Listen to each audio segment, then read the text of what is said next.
कराची के इलाके औरंगी टाउन में धागे के गोदाम में आग भड़क उठी है। फायर ब्रिगेड की 2 गाड़ियां शोलों पर काबू पाने में मसरूफ अमल हैं। तफसीलात जानते हैं डॉन न्यूज के नुमाइंदे इमरान हफीज से। जी इमरान, बताइएगा इस वक्त क्या सूरत हाल है?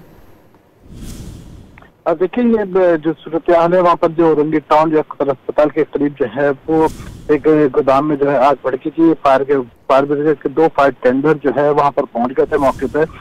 उन्होंने किसी हद तक जो है वो काबू पा लिया है, लेकिन अभी जो है मुकम्मल तौर पर जो है वो आग बुझ नहीं सकी है। आतिशबाजी के वाक़े में इब्तदाई तौर पर कोई जानी नुकसान की इत्तला नहीं है। जी बहुत शुक्रिया इमरान। देखिए, ये जो सूरत हाल है वहाँ पर जो औरंगी टाउन जो अस्पताल के करीब जो है वो एक गोदाम में जो है आग भड़की थी। फायर ब्रिगेड के 2 फायर टेंडर जो है वहाँ पर पहुंच गए थे मौके पर। उन्होंने किसी हद तक जो है वो काबू पा लिया है, लेकिन अभी जो है मुकम्मल तौर पर जो है वो आग बुझ नहीं सकी है। आतिशबाजी के वाक़े में इब्तदाई तौर पर कोई जानी नुकसान की इत्तला नहीं है। जी बहुत शुक्रिया इमरान।